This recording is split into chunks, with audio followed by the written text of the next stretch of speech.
RJD को उल्टा टांग दिए हैं। आप कह रहे हैं कि आरजेडी को उल्टा टांग दिए हैं, जबकि तेजस्वी कह रहे हैं कि उपचुनाव में ही नहीं 25 में भी हम जीतेंगे और गरीबों की सरकार बनाएंगे। मेरे भाई, बेलागंज में 35 साल से अपराधियों ने अपना कब्जा किया हुआ है। जो आपराधिक प्रवृत्ति के लोग हैं, जो राजनीति करते हैं, अपराध जिनका मुख्य पेशा है, उन लोगों ने बेलागंज को कब्जा किया हुआ है। और जिन मुसलमानों की ताकत से वो ये कर पा रहे थे, जिस रस्सी का इस्तेमाल करके वो लोग ये ताकत बनाए हुए थे, वो रस्सी जनसुराज ने काट दी है और उसी रस्सी को लगाकर उनको उल्टा टांगा है। और तीसरे नंबर पर रहेगी आरजेडी। आप नोट करके रख लीजिए।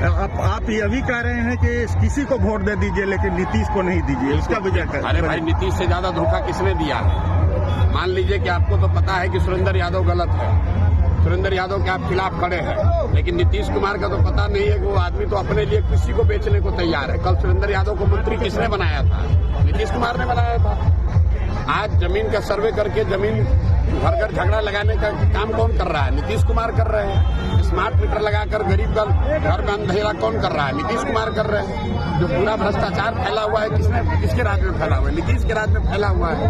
तो नीतीश को वोट अपने समाज के साथ धोखा है, बिहार के साथ धोखा है, बिहार के बच्चों के भविष्य के साथ धोखा है। सर, बलुआ में आपकी पार्टी का झंडा फाड़ा गया है, तरारी विधानसभा क्षेत्र का, भोजपुर में। अरे भाई, झंडा फाड़ना, किसी का झंडा फाड़ दो, झंडा फाड़ना दिखा रहा है कि आप कितने विचलित हैं। अगर एक और लोग कह रहे हैं कि जनसुराज की ताकत नहीं है और दूसरे ओर जनसुराज का झंडा भी उतार रहे हैं। झंडा पर महात्मा गांधी हैं।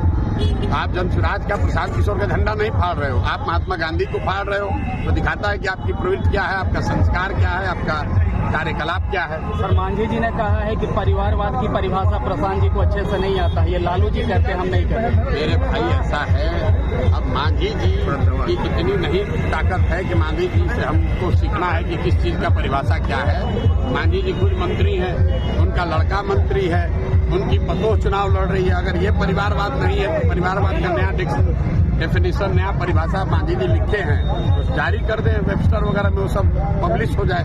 जेडू वाले थे, उस पास हम गए थे तो उनका कहना था कि जनसुराज पर महात्मा गांधी का फोटो लगा करके और प्रशांत किशोर जी कहते हैं कि हम शराब चालू करवा देंगे। बिल्कुल चालू करा देंगे। प्रशांत भैया, ऐसा है, सुनो मेरी बात। अरे सुनो, अरे जिसको गांधी का ABCD मालूम नहीं है, जिस नेता ने ये कहा उससे पूछो कि गांधी जी ने कहाँ कहा है शराबबंदी के लिए कानून बना दो। अगर गांधी जी कहते कि कानून बनाकर शराबबंदी कर दो, तो देश जब आजाद हुआ तो पूरे देश में शराबबंदी लागू हो गया रहता। जिसको गांधी का कोई ज्ञान नहीं है, तो जो जीवन में खुद नहीं पढ़ा, वो गांधी पर टिप्पणी कर रहा है। पहली बात समझिए, शराबबंदी हटाने की बात जो है, शराब जहाँ बंदी हो तब तो उसको हटाने की बात है। शराबबंदी कहाँ है बिहार में? शराबबंदी के नाम पर दुकान बंद है, होम डिलीवरी तो हो ही रहा है। महंगा हो गया, शराब महंगा हो गया अलग, जहरीली शराब बिक रही अलग, सैकड़ों लोग मर गए वो अलग, और बिहार के गरीब जनता का 20,000 करोड़ रुपए का नुकसान हो रहा है वो अलग। लेकिन ये 20,000 करोड़ रुपया जा कहाँ रहा है, पहले इसको समझिए। 20,000 करोड़ रुपया जा रहा है बिहार के भ्रष्ट अधिकारियों के पास, अधिकारियों से जुड़े राजनेताओं के पास। तो जिनकी राजनीति, जिनका दलाली, जिनका शराब माफिया के पैसे से जिनका काम चल रहा है, वो तो चाहेगा ही कि शराबबंदी के नाम पर एक ढकोसला चलता रहे। कहाँ पर शराबबंदी है? हर गांव में तो शराब बिक रहा है। सर, केंद्रीय मंत्री गिरिराज सिंह कहे हैं कि राहुल गांधी देश में गृह युद्ध करना चाहते हैं। तो भैया, गिरिराज जी केंद्रीय मंत्री हैं, राहुल गांधी विपक्ष के नेता, उन दोनों से बतियाइए, हमको उसमें क्या बोलना। सर, सवाल ये है कि सुरेंद्र यादव कह रहे हैं कि तीसरा नेत्र खोलेंगे, त्रिनेत्र खोलेंगे। देखिए, एक दिनकर, महाकवि दिनकर ने एक वाक्य कहा है, जब विनाश मनुष्य पर छाता है, विवेक पहले मर जाता है। त्रिनेत्रधारी हम लोग के लिए महादेव शंकर हैं। कोई व्यक्ति का तीसरा नेत्र नहीं हो सकता है। अपने आप को त्रिनेत्रधारी बताना, तीसरा नेत्र वाला बताना, ये दिखाता है कि आदमी कितना अहंकारी तो है ही, साथ साथ मूर्ख भी है। और बेलागंज की जनता इसकी मूर्खता और इसके अहंकार को, दोनों को इस बार धूल दूषित करेगी।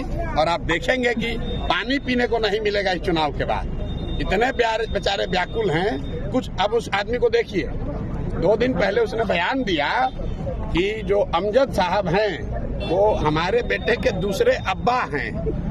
जरा उनका जरा सोच देखिए।